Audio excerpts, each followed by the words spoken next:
Good morning and welcome to the First Unitarian Universalist Church of San Antonio. My name is Robby Vance. I first started attending the First UU back in 2013, looking for a community of like-minded individuals without all that religious dogma. And on the first day of attendance, I became a member of the choir, singing tenor, and shortly thereafter I started teaching with the Youth RE program, and also have had a number of really good community volunteer opportunities pop up. And I know that we had a pretty tough year last year, but I am looking forward to getting out there again in the community and finding more opportunities to volunteer. Now, our weekly worship is where we connect, share information and inspiration. To begin, let's acknowledge this geographical place where we are currently located, the home of and the traditional lands of the Coahuiltecan people, original and indigenous stewards of this land, now called Bexar County and San Antonio, Texas. Now, at our church, we believe and act in a universal love that binds us in mutual care and affection, especially in our work for justice for all and for our planet. Our faith is all-inclusive, and all means all. Now, if you are new to us or visiting for the first time today, we welcome you to sign in on the chat stream and fill out a visitor's card. We'd like to get to know you and follow up with you. Wherever you are on your life's journey, we hope that you find your place with us.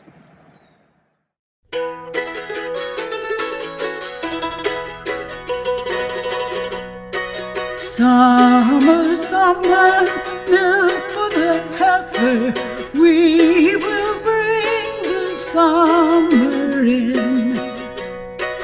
Yellow summer through the heather, we will bring the summer in. Barley is rising, lilies are blooming, we will bring the summer in. Fields are golden, corn is reaching, we will bring the summer in. Boughs are laden, birds are singing, we will bring the summer in.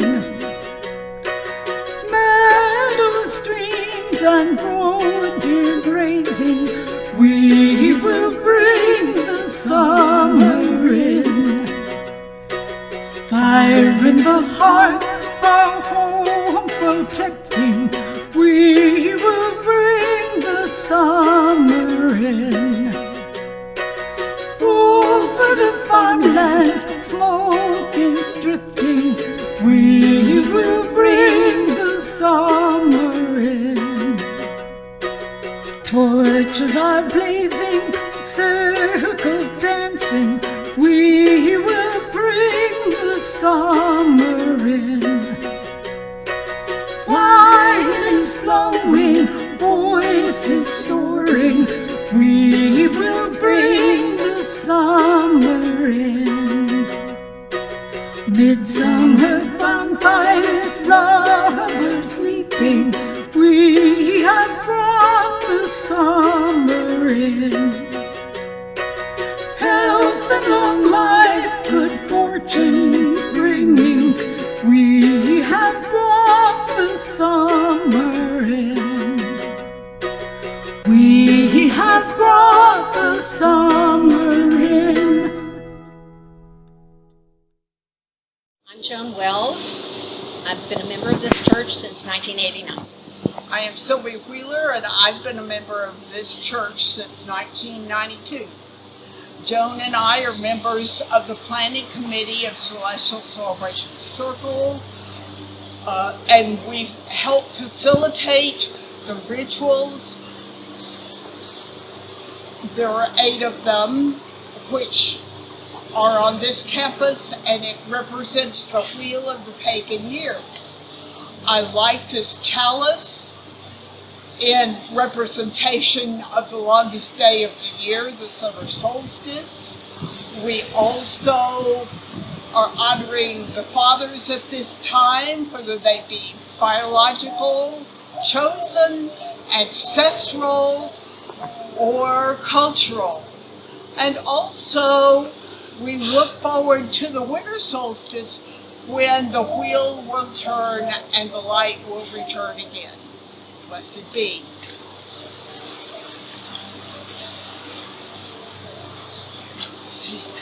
If I have words to make a day for you, I'd sing you a morning golden and nude. I would make this day last for all time, give you a night deep in blue shine.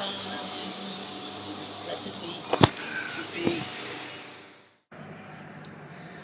We are called as Unitarian Universalists to build the beloved community where all are welcome as blessings, and the human family lives in forgiveness and grace, whole and reconciled. We know that this aim takes work, and so we are committed to live and behave as a community in covenant. Let's recite our covenant that articulates our guidelines and binds us together in community. The words can be found on your screen. Love is the doctrine of this church. The quest of truth is its sacrament, and service is its prayer. To dwell together in peace, to seek knowledge in freedom, to serve humanity in fellowship, to the end that all souls shall grow into harmony with the divine. Thus do we covenant with each other. Today, we will bring you an experience, a multifaceted one. It's the summer solstice, the longest day of the year, the dawn of the season of summer. And it also happens to be Father's Day. Archetypes of the Father include Father Sky, the ever-expanding universe. To bring you today's cornucopia, our Celestial Celebration Circle will provide some of the story of the solstice and revolving seasons of change, with music from Jaime Ramirez, Dana Clark, and UU singers from around the country. Let's celebrate solstice and fathers today, as well as joining ceremony to welcome new members. Hello, my name is David Rodriguez and I'm the chair for the membership committee for this year. Today it is our joy to welcome new members into our congregation. The following have requested membership: Catherine Beggs, Joan and Tom Craig, Ashley DePronio, Becky Harden, Elizabeth Lauder, Audrey Mosley, Lloyd Potter and Bethany Bohall, and Natalie and Alex Seveny. Our first congregations in New England rejected the idea of creed as a central doctrine for a religious community. In its place, they adopted agreements describing how members of the community chose to be with one another. Central to each agreement was the idea of the spirit of love, working in the hearts and minds of each member of the community, bringing them into unity. We will now share some videos in which our new members share the meaning of this moment for them. Tom and Joan Craig are both from Texas and met in San Antonio. Joan has visited the UU Church from time to time over the past 15 years and always enjoyed the positive energy on the UU campus. They made their pledge to join in December of 2020.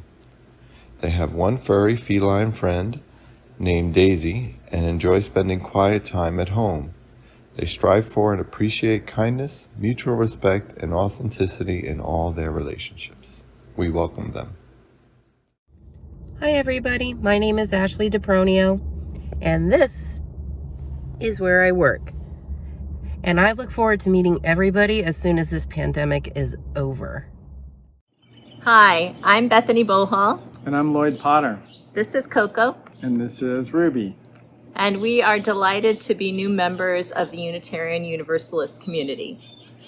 What attracts us to the community is the like-mindedness of the church, the covenant, and the people who are there. We're so looking forward to being back in person and getting to meet all of you in person and working with you all on some of the issues that are part of the church, social justice, and just kind of a whole range of other things that are consistent with our beliefs and our feelings about our mission in life. Thank you for welcoming us, and we look forward to meeting you in person very soon. Bye. Hi, we're the Sevenings. My name is Alex. What's your name? I'm Stephanie. This is Atticus. I'm Natalie. My name is Allie. So far, we've enjoyed being new members to UU. We've really enjoyed the kind of community and the sense of purpose that everybody has there at the school. What have you guys liked about it so far? I like the water balloon fight the most out of all of it. The ice cream we made today was kind of like milkshakey. Yeah. What did you like, Bud?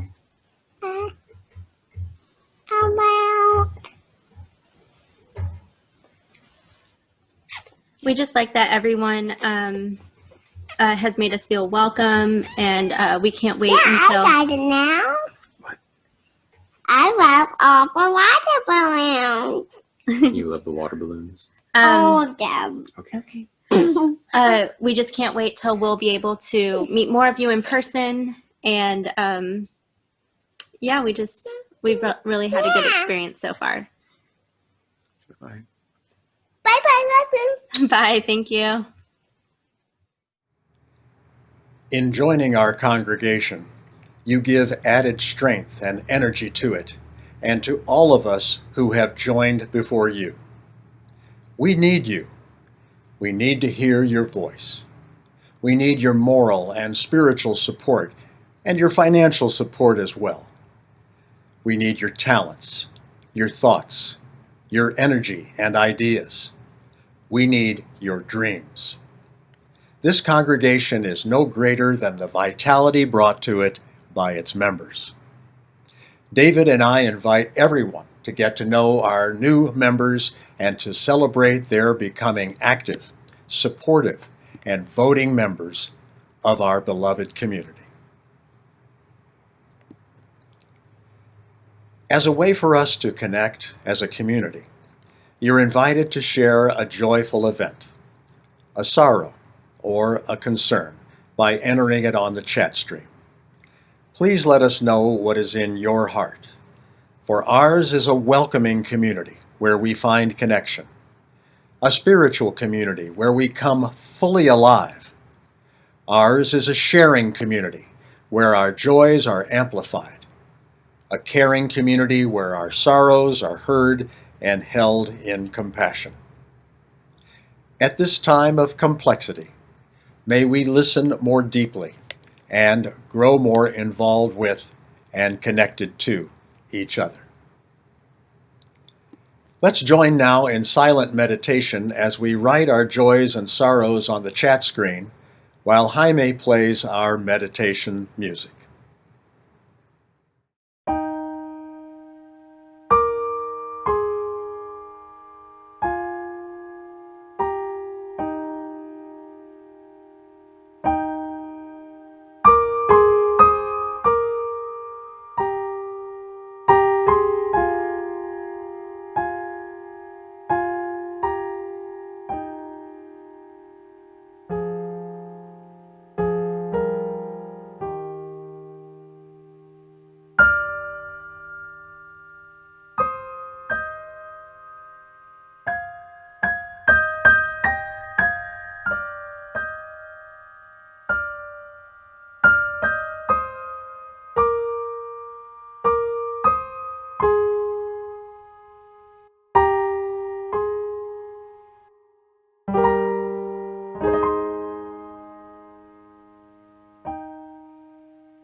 I invite us all to take a deep cleansing breath and exhale.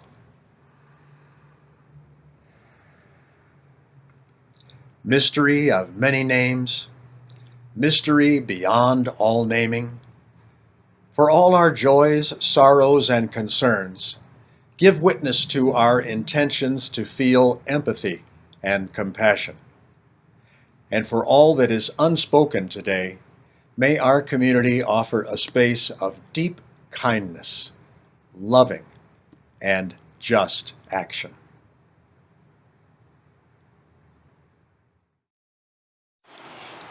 Air moves us, fire transforms us, water shapes us, earth heals us. And the balance of the year goes round and round, and the balance of the year goes round. Welcome, air. Air moves us, fire transforms us, water shapes us, earth heals us. And the balance of the year goes round and round, and the balance of the year goes round. Welcome, fire. Air moves us, fire transforms us, water shapes us, earth heals us. And the balance of the year goes round and round, and the balance of the year goes round. Welcome, water. Air moves us, fire transforms us, water shapes us, earth heals us. And the balance of the year goes round and round, and the balance of the year goes round. Welcome, earth. The Nahua creation of the sun, from Circle Round and the Reclaiming Tradition. At the beginning of this world, when darkness was yet everywhere, all the gods and goddesses met at Teotihuacan place, where the gods are born. They said, "It is not good that darkness should prevail. It is not good that there is no light. How shall the corn grow? How shall humankind live?" And they all agreed. A sun is needed, and we must make a sun. So said all the gods and goddesses. Quetzalcoatl, feathered serpent, god of the wind. Chicomehuacatl, seven serpent and goddess of the corn. So they said, one of us must agree to be the sun. One of us must leap into the holy fire to become the sun. They brought oak and cedar and mesquite and many other precious woods and built a huge fire that sputtered and hissed and sent a stream of sparks into the dark. And they said, who shall it be? Who shall leap into the fire and become the new sun? They all looked at one another, and they were all afraid. From their midst stepped Tecuciscatl, god of the conch shell, the beautiful god. And he said, I will become the new sun. He walked through the crowd of goddesses and gods. He was very beautiful. He wore a loincloth, an embroidered cape of the finest cotton, soft as the tassel of new corn. On his head he wore a crown of finest plumes, quetzal, macaw, hummingbird, and parrot. Jade and turquoise adorned his throat. He was a proud god and rich. He took his tools of sacrifice were of the finest. He carried not thorns, but sharp slivers of coral with which to prick himself for blood to offer the earth. Coaleque, she of the serpent skirt, Tonatzin, mother of the gods and of us all. And so he made sacrifice for 4 full days.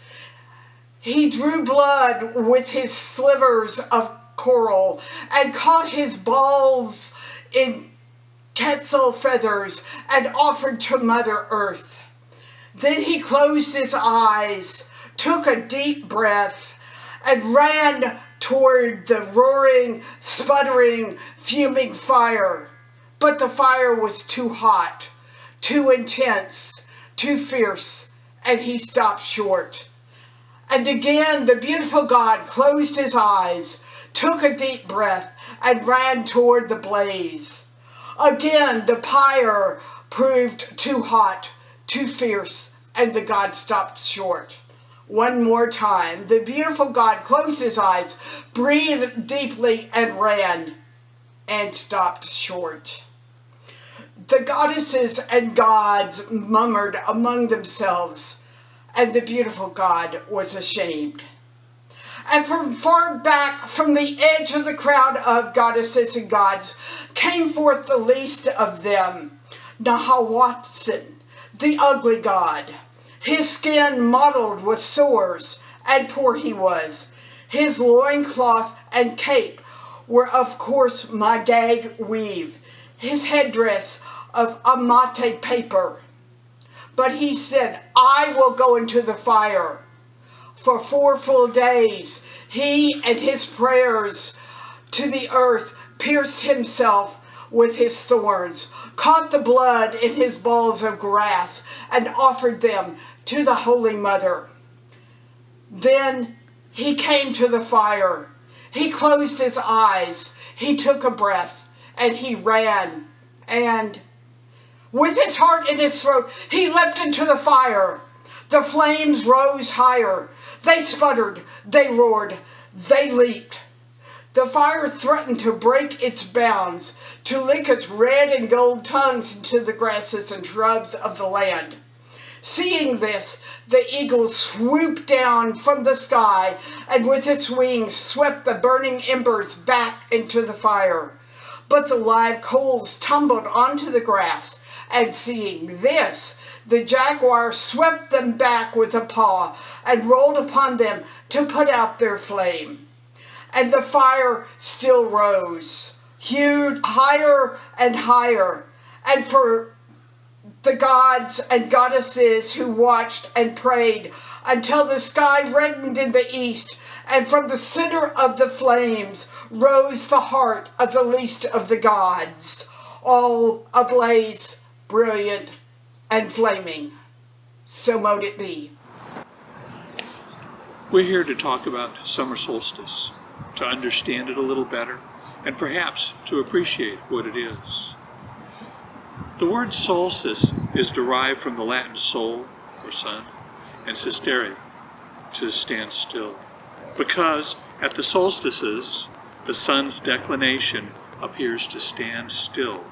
That is, the seasonal movement of the sun's daily path as seen from Earth pauses at a northern or southern limit before reversing direction. Pagans celebrate nature and her events.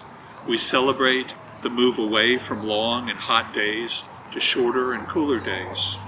Summer solstice, the longest day of the year, is when shorter days start. Do you seek out tree shade to park your car under when visiting a store? Some consider that working magic to encourage cooler conditions. Do we celebrate the shade the trees give us? Earth spins around its axis once every 24 hours. That axis is tilted 23.5 degrees off the plane of Earth's travel around the sun. Where we are in our yearly travel around the sun and where we are located on Earth determines the length of the day and how much time sunlight strikes a point on Earth. The North and South poles never get as much time in the sun as does the equator. So the equator is almost always hotter than either pole. Seek out the shade and worship the solstice. We value the blessings of both dark and light. The darkness is not only that of the grave, but also the womb. We spent the first 9 months of our life in darkness, listening to the rhythm of our mother's heartbeats and floating in a uterine sea. In the darkness of the night that sleep comes, bringing not only rest and rejuvenation, but also dreams.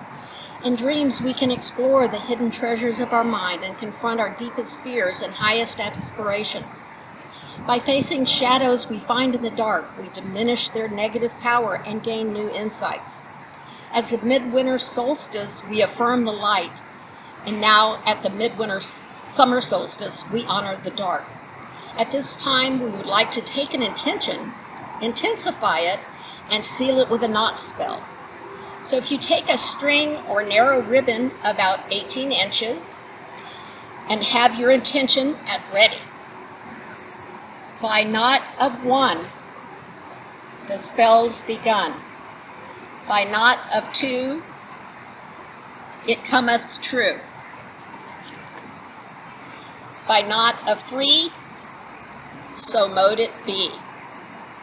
By knot of 4, energy I store. By knot of 5, the spell's alive. By knot of 6, my will affix. By knot of 7, the energy I leaven. By knot of 8, it will be fate. By knot of mine, what I will is mine. Blessed be. In the time of light, we start the dark of night. In the time of light, we start the dark of night. In the time of light, we start the dark of night. When we are gone, they will remain. Wind and rock, fire and rain. When we return, they will remain. The wind will blow and the fires burn. Blessed be.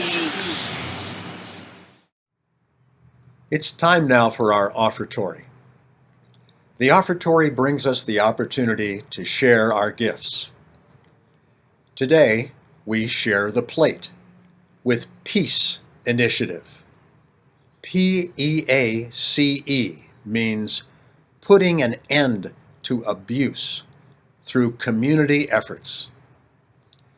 This family and domestic violence nonprofit has a strong mission and programs for education and training, advocacy for systemic change, particularly within institutions like law enforcement and the judicial system, and for the reform of how public institutions like our city spends its tax dollars on nonviolence. Peace also brings coalitions together within the greater community.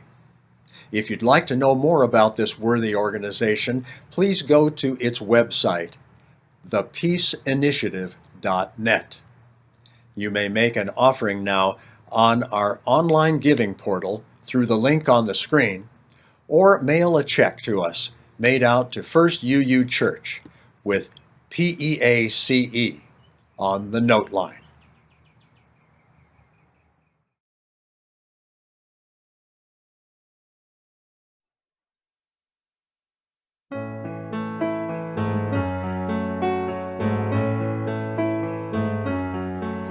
This precious web of light on earth, inheritance of on earth, has every blessing freely given to ya. It is a fragile, holy ground, a treasure to be handed down, our overflowing hearts sing hallelujah. Hallelujah.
Our thanks to Dana Clark and the virtual choir, Spring for Change, featuring UU singers from around the country and led by John Olin from the First Unitarian Church of Baltimore. Thank you again. We're grateful for the opportunity to share generously, to give from our hearts, and to support meaningful purposes like those of the Peace Initiative. Thank you for sharing in our offering plate today and attending to this worthy cause with your support. May it be so. Today's message is entitled On Father's Day. Father's Day is a celebration honoring fathers and fatherly bonds, the giving and receiving of gifts, and of course, spending a Sunday with dads. I'm sure most of us have all kinds of memories, both good and bad, about this day, and that's because most of us grew up in relationship with our fathers. This is still an experience of the majority of our country. Yet we are also living in a different country now, a different world. Did you know that the number of American families without fathers has grown from 11% in 1970 to around 30% today? It's true that family structures are different now too. And I have an intention to be as inclusive as I can today in speaking about Father's Day. Today's message is in part meant to help us to take a look at how fatherhood and Father's Day have changed. Here's a short history. In 1910, a Father's Day celebration was held in Spokane, Washington, at the YMCA by a woman who wanted to honor her dad, who raised 6 children as a single parent. After having heard a Mother's Day sermon at her church in May, she encouraged her pastor to prepare one for her dad's birthday on June 5th. But not having enough time to work on the sermon, the 3rd Sunday in June was selected for the service. 3 years later, in 1913, a bill was introduced in Congress to promote a day of national fatherly recognition, but it went nowhere. Still, another 3 years later, in 1916, President Wilson went to Spokane to speak on Father's Day in order to make it more official. But there was a fear that day would become too commercial. Yes, there was a time when concerns about excessive commercialism were paramount. Forward 40-plus years, and in 1957, Senator Margaret Chase Smith of Maine wrote a proposal accusing Congress of ignoring fathers for 40 years while honoring mothers. That, too, had little effect. It wasn't until 1966, 50 years after President Wilson spoke in Spokane, that President Johnson issued the first presidential proclamation honoring fathers and designated the third Sunday of June as Father's Day. Finally, President Nixon signed a permanent national holiday into law 6 years later in 1972.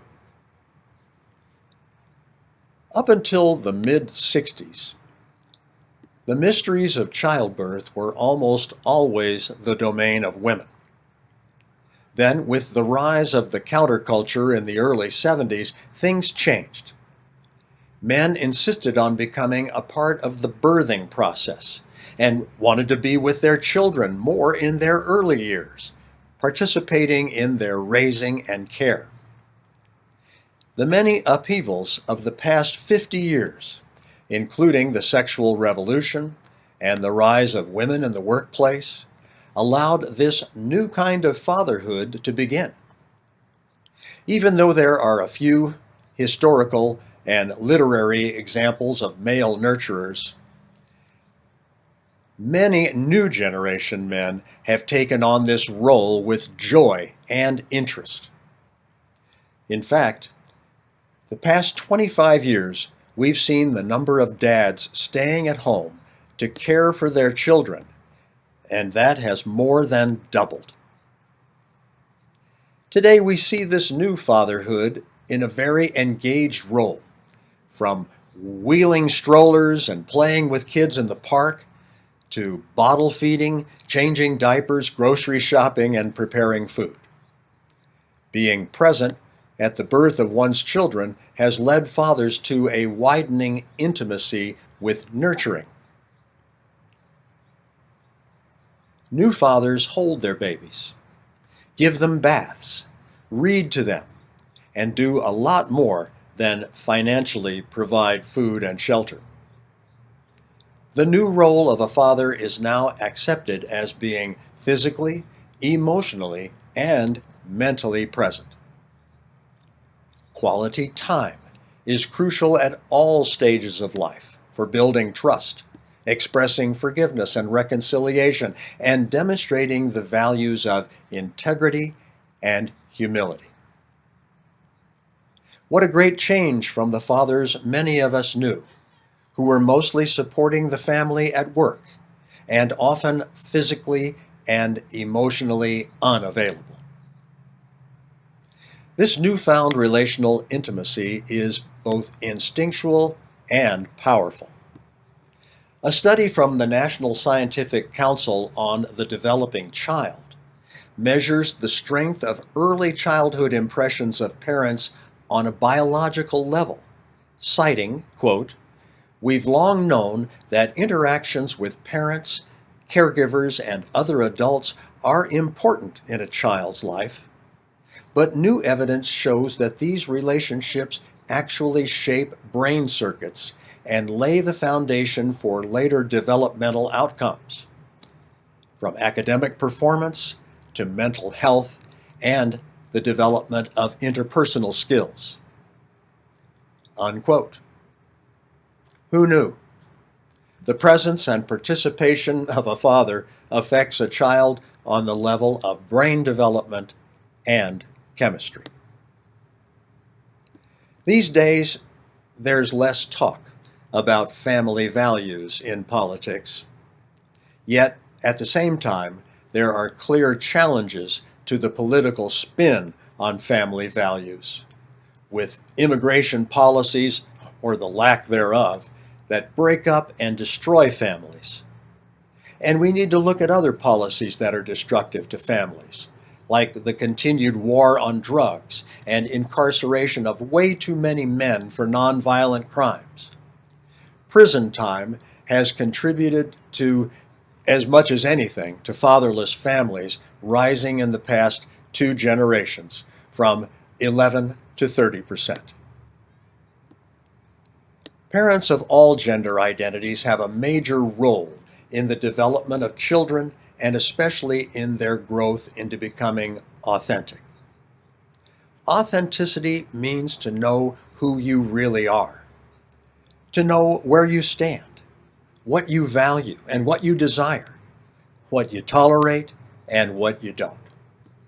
and to be able and willing to act accordingly most of the time, despite the social risks. Under the best circumstances, this authenticity takes years to develop and accomplish. And in the contemporary world, many never actually succeed. In latter adolescence, one strives to attain social acceptability. And to be a healthy adolescent, you need to expand beyond family and find and belong to a nurturing and nourishing community. That you learn to express your authenticity means everything. And it must be practiced regularly in a safe space that will allow an adolescent to be true to himself or herself or themselves in a way that at least some of their peers embrace and affirm. And we all know about peer pressure. If and when you achieve a personality that's authentic enough and acceptable enough to your peer group, you can begin to ask the big existential and spiritual questions of life. Like, who am I, really? What is life about? Beyond learning a skill or getting a job or establishing a primary relationship or even raising a family. What is life about? What unique, even spiritual gift do I bring to community, to life, to the world? What for me is the difference between sex and love, between superficial friendships and real connection, between survival and really living, between a social network and true community, between school and real learning, and between a job and your destiny? These are the big questions. Add to that, what is death? Poetry, music, dreaming, honor, consciousness, the universe, spirit. In short, authenticity and true development asks, what does it mean for me to be human? The primary work of maturing takes place gradually every day as we apply ourselves to the developmental tasks of our current life stage, whatever that may be. Children and adolescents especially need help with these tasks, help from mature adults, adults like you. Yet how many of us who might consider ourselves mature adults even know what the developmental tasks are for the stages of growth in life? It's difficult without some information and experiences that many of us never actually received from our parents or from formal education. This kind of adult human development is a key component of our UU faith development. And we need to find ways to transmit and practice this information, and we need to find that inspiration to do it right here. Our community of First UU can provide a safe container for our children and adolescents in which to mature and develop. As much as anything, the world today needs mature mentors and initiators into authentic adulthood, to support young people to grow into their own version of visionary and authentic agents of change. These new emerging leaders of any gender identity will guide humanity through the transformation that our modern, diverse, and multicultural community of connection depends upon. We are all part of this one world, and this one vast and complex interdependent web of life.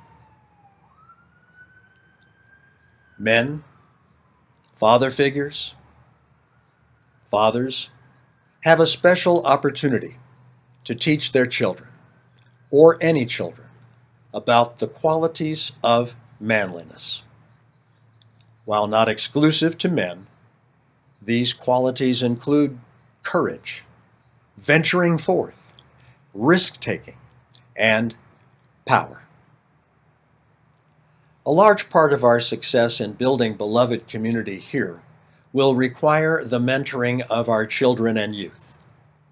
It's vital in order for our young people to succeed in the developmental tasks of adolescence, to fashion a personality as a vehicle for belonging to human community, and to become their authentic selves in order to experience real intimacy in relationships and community. They must do this work themselves, yet not alone or without support. A major theme of the work we must do is that you have to do your own work, yet you cannot do it alone. An authentic adult is someone who most importantly understands why they are here on this earth, why they were born, and is presently offering their unique contribution to the world. I wish us all a happy solstice, a happy Father's Day, and a happy Sunday. Thank you.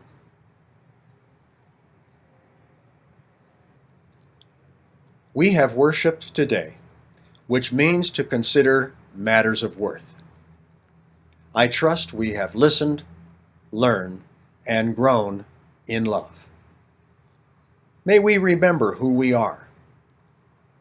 May we appreciate the beauty of our earth and the magic of our universe.